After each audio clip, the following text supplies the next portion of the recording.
श्री शिवाय नमस्तुभ्यम। फ्रेंड्स, आप सबका स्वागत हमारे इस एपिसोड में। फ्रेंड्स, आपको अगेंस्ट इस एपिसोड में भी हम हैप्पी जन्माष्टमी की एक बधाई दे रहे हैं और ये बधाई आपको हम दो बार इसलिए दे रहे हैं कि भगवान श्री कृष्ण भी हमें हैप्पी जन्माष्टमी की बधाई दो बार देने आने वाले।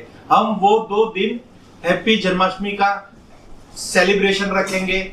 हमारे वहां पे हमारे देश के अंदर हर शहर के अंदर इस बार जन्माष्टमी के 2 दिन का पर्व रहेगा। साथ ही साथ इस जन्माष्टमी में 2 राशियों का भी एक ऐसा बेनिफिट होने वाला है। वो कौन सी राशि है, उनसे क्या क्या उनके जीवन के अंदर प्रॉब्लम सोल्व होगी, उसकी भी चर्चा हम इस वीडियो में करेंगे।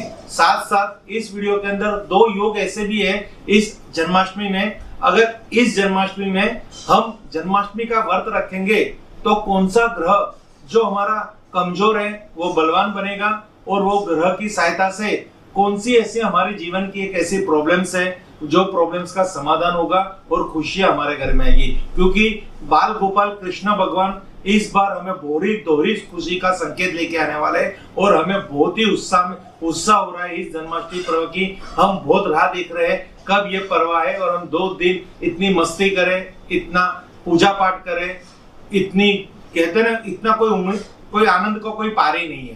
तो फ्रेंड्स, आज हम आपको इस वीडियो के अंदर जन्माष्टमी से पर्व से जुड़ी सारी बात बताएंगे और उसमें आपको क्या उपाय कर सकते हो उसके बारे में भी बताएंगे। फ्रेंड्स, तो हम चलते हैं पहले कि जन्माष्टमी इस बार कौन सी तारीखों में आने वाली है। तो फ्रेंड्स, आप यहाँ पे देखेंगे इस बार जन्माष्टमी का जो 2 दिन का योग बन रहा है, इसलिए इस बार 2 दिन ये त्योहार मनाया जाएगा। तो फ्रेंड्स, 2 दिन हमारे भारतवर्ष में इस बार 2 दिन जन्माष्टमी का त्योहार मनाया जाएगा। वो कौन से 2 दिन है? एक तो 18 और दूसरा 19 अगस्त को पड़ रही है। तो इस बार आप सबके लिए बहुत खुशखबरी और अगेंस्ट हैप्पी जन्माष्टमी। इस बार आप 2 दिन जन्माष्टमी का महोत्सव बनाइए, 18 तारीख और 19 अगस्त। तो ये 2 दिन आपको किस तरह से सेलिब्रेशन करना है, इस बार इस त्योहार के साथ 2 योग का भी संयोग हो रहा है। यहाँ पे एक और दोहरी खुशी का संकेत है कि इस बार जन्माष्टमी के अंदर आपको 2 योग का भी संयोग मिलने वाला है। एक है वृद्धि योग और दूसरा है ध्रुव योग। तो ये वृद्धि योग जो है वो किस योग के मुहूर्त बन रहा है, जो की पूजा दृष्टि से बहुत ही महत्वपूर्ण होता है।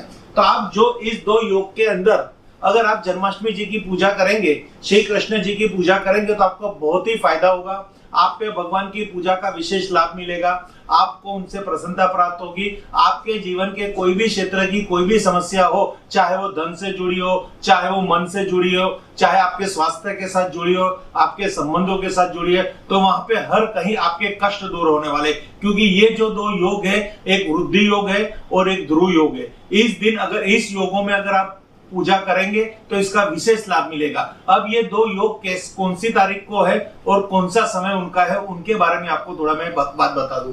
तो यहाँ पे हम बात करेंगे फ्रेंड्स, ये जो 2 योग है, एक वृद्धि योग जो है वो 17 अगस्त को दोपहर के बाद 18 अगस्त को 8:41 PM यानी शाम को 8 बजे 17 अगस्त से दोपहर के बाद ये योग चालू हो जाएगा और रात को 18 अगस्त की रात को 8:41 तक ये योग रहेगा।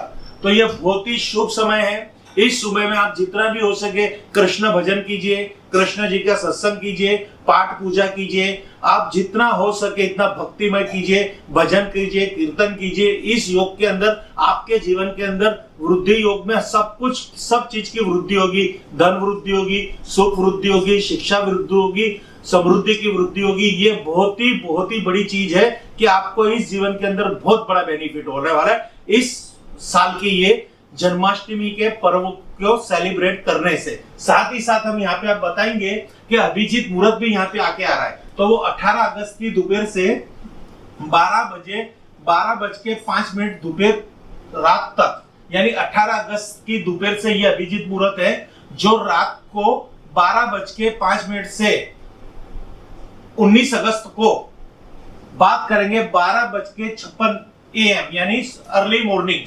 ये पूरा अभिजीत मुहूर्त है। और बाद में ध्रुव योग, जिसकी योग की मैं बात कर रहा हूं, वो ध्रुव योग जो लगेगा वो 18 अगस्त को खास 18 अगस्त को शाम को 8:41 शाम को 8:41 से 19 अगस्त को शाम तक 8:59 तक यानी 9 बजे तक ये मुहूर्त आपको प्राप्त होगा। तो इस मुहूर्त के अंदर आप जितना भी कर सको शिव भक्ति कर लीजिए, कृष्ण भक्ति कर लीजिए, आप जिस भगवान से जुड़े हो किसी की भी पूजा कर लीजिए, आपको बहुत फायदा होने वाला है। क्योंकि वैसे भगवान की पूजा किसी लालच से नहीं की जाती, किसी कहते हैं कोई ऐसा नहीं होता कि हम आपकी पूजा करें तो आप हमें कुछ परिणाम दीजिए, पर यहाँ पे ये दिखाया गया है कि अगर आप शुभ मुहूर्त में पूजा करोगे तो उसका विशेष लाभ है। तो इस जन्माष्टमी को आपको खास ध्यान रखना है। ये वीडियो को आप 2-3 बार देख लीजिए, जो मैं यहाँ समझाने चाहता हूँ वो आपके लिए बहुत ही बेनिफिशियल है। फ्रेंड, खास और आप बात को बता रहा हूं कि जो 2 राशियां है इस जो मालामाल होने वाली है इस जन्माष्टमी पे, अगर आप भगवान श्री कृष्ण की पूजा कर रहे हो तो ऐसा कोई विशेष ऐसा नहीं कि 2 राशियां ही के व्यक्ति यहाँ पे मालामाल होंगे। ये जो श्री कृष्ण की पूजा है ये समस्त राशियों यानी समस्त जग के इंसान के लिए। अगर भगवान श्री कृष्ण की दिल से पूजा करेंगे तो जिस तरह से उन्होंने अपना एक शक्ति से जो असुरों का नाश किया था, उसी शक्ति से हमारे जीवन के अंदर जो भी समस्या है उनकी नाश करने के लिए ही भगवान श्री कृष्ण का ये त्योहार आया है। तो यहाँ हम ये कहेंगे, आप सच्ची भक्ति से, सच्चे दिल से और सच्ची श्रद्धा से भगवान श्री कृष्ण का आप पूजन कीजिए, कीर्तन कीजिए। साथ ही साथ अगर जो वो 2 राशियों वाले की बात कर रहा हूँ उनके लिए यहाँ विशेष एक भगवान श्री कृष्ण तरफ से एक बहुत ही बड़ी गिफ्ट है। तो वह कौन सी गिफ्ट है और कौन सी राशि है? चंद्रमा, यानी यहाँ पे बात हो रही है ज्योतिष शास्त्र के हिसाब से अगर किसी की भी कुंडली में चंद्रमा कमजोर है, फ्रेंड्स यहाँ अच्छी तरह देखना, यहाँ 12 राशियों की बात हो रही है। अगर चंद्रमा की बात करेंगे तो ये जो किसी की ज्योतिष शास्त्र के हिसाब से किसी की कुंडली में अगर चंद्रमा कमजोर है तो जन्माष्टमी का व्रत रखने से उनके चंद्रमा वो बलवान हो जाते हैं और उनके जीवन में एक विशेष लाभ देते हैं। तो वो विशेष लाभ क्या है? तो यहाँ पे आप देखें, इस वृद्धि योग की वजह से अगर जन्माष्टमी का व्रत उन जो कमजोर चंद्र है उनके लिए वरदान से कम नहीं है। साथ ही इस बार वृद्धि योग की वजह से जिन दंपतियों को संतान नहीं हो रहे उन्हें ये व्रत बेहद शुभ फलदायी होगा। कहने का भावार्थ ये है, जो ये योग बन रहा है उससे जिन दंपतियों को कहते हैं ना कि दंपतियों को संतान प्राप्ति में अवरोध होता है। कई ऐसे हमारे युगल से शादी के कितने साल हो गए पर उनके वहां पे संतान प्राप्ति का योग नहीं बन रहा। तो इस जो जन्माष्टमी है ये इनके लिए विशेष योग लेके आया है, ध्रुव योग और वृद्धि योग। तो इस जन्माष्टमी में अगर वो दंपति जन्माष्टमी का व्रत रखे, श्री कृष्ण जी की पूजा करे तो उनके जीवन के अंदर संतान प्राप्ति में जो भी कोई बाधा आ रही है वो बाधा दूर हो जाएगी और वो उनको बहुत आशीर्वाद होंगे। क्योंकि संतान प्राप्ति के योग में अगर चंद्रमा कमजोर है तो जन्माष्टमी का जो हम पूजन करेंगे, अर्चन करेंगे, सेवा करेंगे कृष्ण भगवान की, तो वो अपने ही तरह बाल गोपाल, लड्डू गोपाल हमारे घर में आएंगे।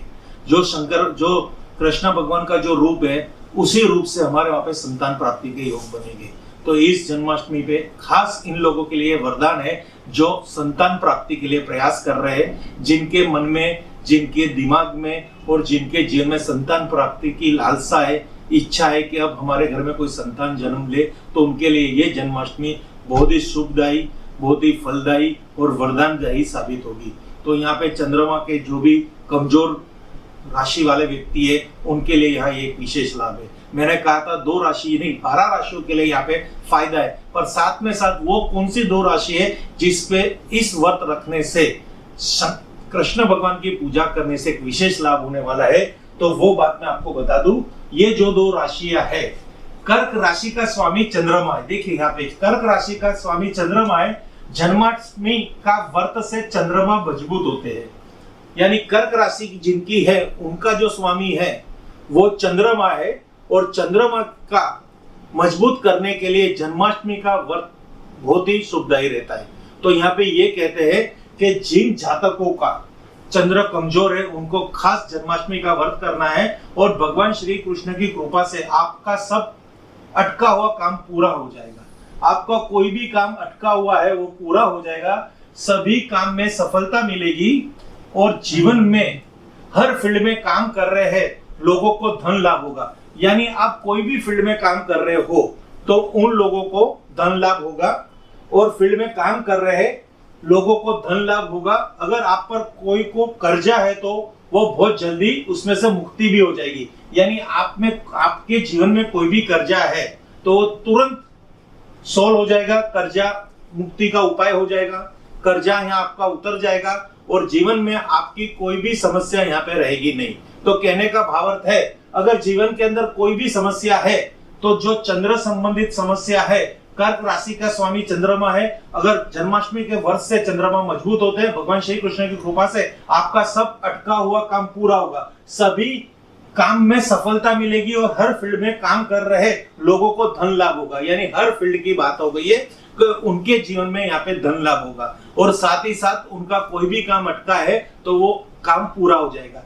और अब हम आगे बात करेंगे दूसरी कौन सी राशि है जो इनको बहुत फायदा होने वाला है, वृश्चिक राशि। तो वृश्चिक राशि पर भगवान श्री कृष्ण को खूब आशीर्वाद लुटाएंगे और इन जातकों को राशियों को धन प्राप्ति के योग बने रहेंगे। कहने का मतलब है जिन जातक की वृश्चिक राशि है उस पे भगवान श्री कृष्ण बहुत ही आशीर्वाद लुटाएंगे। उनकी नौकरी के अंदर, उनके बिजनेस के अंदर, उनके जॉब के अंदर या उनके जीवन में कोई भी ऐसी समस्या है, चाहे वो मन से जुड़ी है, तन से जुड़ी है, धन से जुड़ी है, जो विद्यार्थी वर्ग है उनके जीवन में कोई भी ऐसी समस्या है तो जो वृश्चिक राशि के जातक है उनकी हर समस्या का समाधान इस जन्माष्टमी के व्रत रखने से भगवान श्री कृष्ण की असम कृपा से उनकी हर समस्या का समाधान हो जाएगा।